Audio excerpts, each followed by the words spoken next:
Sábado 10 de septiembre de 2022. Estimados amigos, el resultado del plebiscito ha provocado una verdadera hecatombe política. Por una parte, tenemos a una extrema izquierda anonadada por la derrota sufrida en una batalla que daba por ganada. En segundo lugar, tenemos a un gobierno que esperaba que la nueva constitución marcase la ruta a seguir, no porque la desconozca, sino que porque sus cambios previstos son tan radicales que requerían necesariamente de la legitimidad que les daría la nueva constitución, algo que jamás llegó.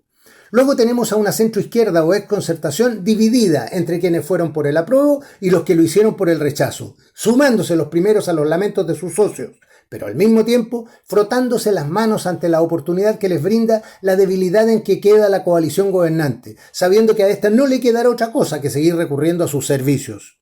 Entretanto, quienes optaron por la salvación de Chile sin caer en la trampa de los comunistas, celebraron el triunfo del rechazo con la esperanza de salir empoderados al interior de sus partidos y en el rol que jugarán en el Congreso. Chile Vamos, por su parte, sin haberse involucrado en forma visible y categórica en la campaña por el rechazo, celebra el resultado como un triunfo propio, aún sin merecerlo. Otros partidos, como el Republicano, se sienten ganadores y con derecho a mirar hacia la moneda en la próxima elección presidencial. El Partido de la Gente, en cambio, actúa con relativa moderación, sabiendo que los verdaderos dueños del triunfo son los patriotas chilenos, quienes supieron identificar a tiempo amenazas tales como la plurinacionalidad, entre otra serie de desquiciadas propuestas del circo convencional. Pero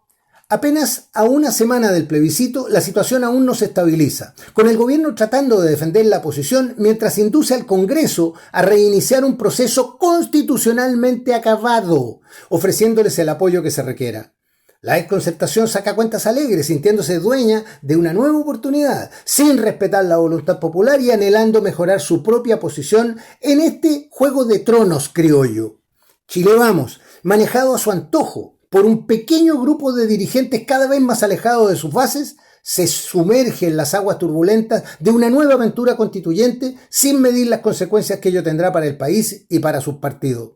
Los comunistas, por su parte, forman juntos, pero no revueltos con el oficialismo y el gobierno, mostrando una fractura interna que se evidencia con las críticas hacia las decisiones gubernamentales expresadas por Jadwe y Gutiérrez en abierto apoyo a la violencia estudiantil.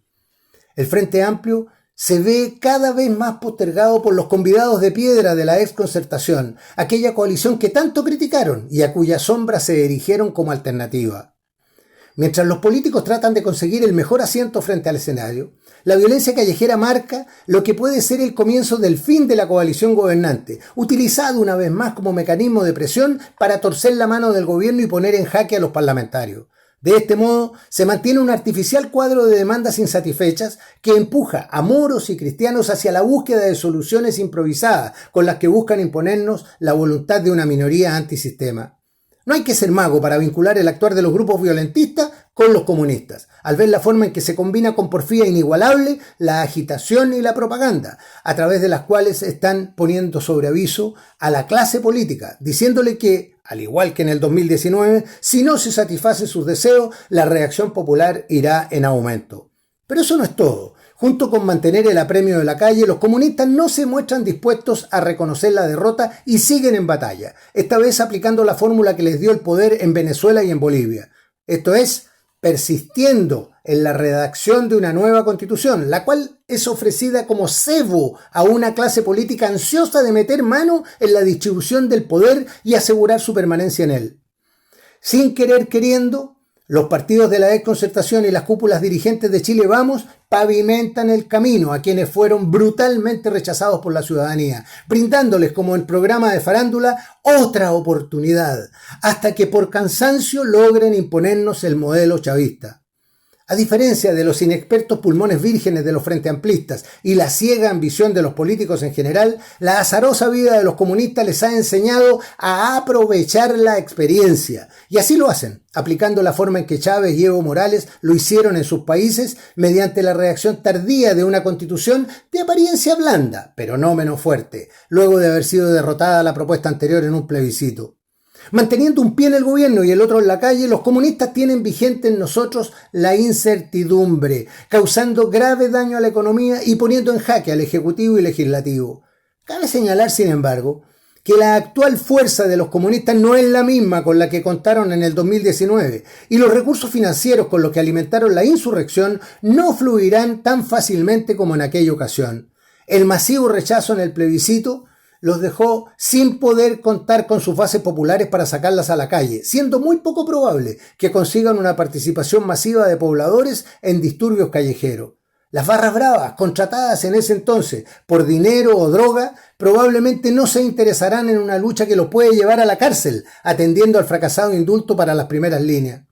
Ello deja a la fuerza revolucionaria reducida en la práctica a los cuadros de agitadores del Partido Comunista y a los grupos entrenados y adoctrinados durante la pandemia, entre ellos los estudiantes secundarios. Se debe sumar además a la fuerza efectiva de los revolucionarios comunistas el siempre dispuesto lumpen, irracionalmente alentado por la posibilidad de robar o saquear. Junto a ellos estarán seguramente algunos miles de infiltrados arribados mediante la inmigración ilegal.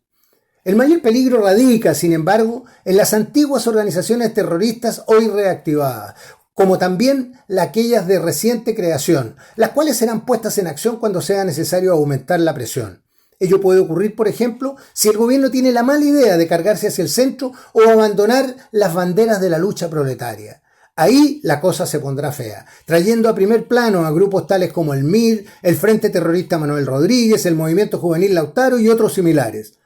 La probable reducción de recursos financieros desde el extranjero deberá ser compensada, como en otros tiempos, seguramente con asaltos a bancos y camiones blindados.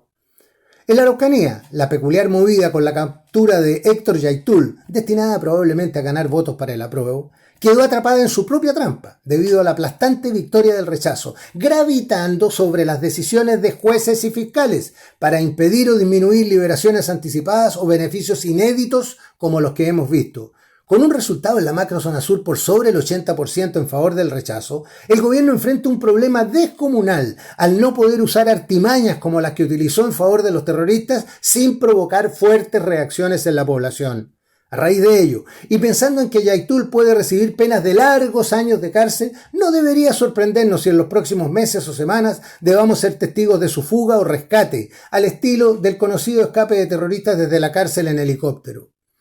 Del cuadro de situación descrita, podemos obtener varias y variadas conclusiones, siendo tal vez la más importante aquella que dice relación con la clase política, en especial con el sector de centro-derecha, cuyo desvío de la voluntad popular los arriesga a perder una gran cantidad de afiliados, reduciendo sus ya menguadas fuerzas partidarias. Una intensa campaña a través de las redes llama a los militantes de los partidos de Chile Vamos a renunciar a ellos para demostrar que sus dirigentes no los representan. No es posible descartar entonces el riesgo que corren los partidos que están en el límite de la cantidad de afiliados para mantener su cobertura nacional o su propia existencia como tal. Pero a pesar de todo, sus directivas siguen perdidas en el espacio, sirviendo al plan del castrochavismo bolivariano al porfiar en hablar de una nueva convención y redacción a partir de hoja en blanco, algo que la sociedad no acepta ni aceptará.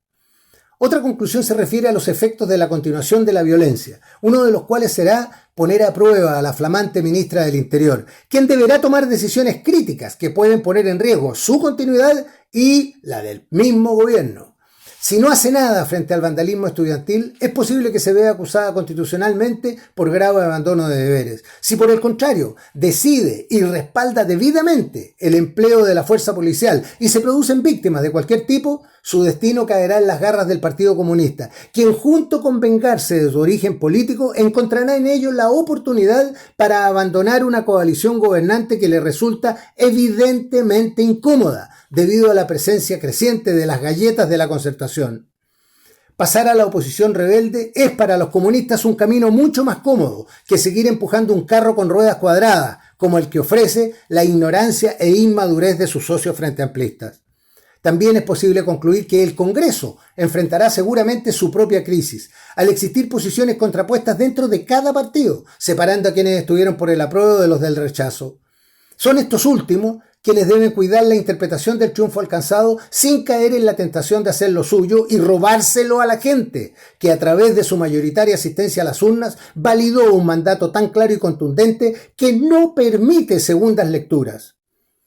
no deben menospreciar el enojo ciudadano que comienza a levantar vuelo en estos días al ver a sus parlamentarios compartiendo aguas con un gobierno fracasado, impulsando un nuevo proceso constituyente. Cuidado con ello, porque les puede costar tan caro como quedarse sin piso para preservar su existencia. O, en un caso extremo, provocando reacciones populares como las vistas en Ucrania hace algunos años, con políticos siendo tirados dentro de los contenedores de basura por el populacho indignado.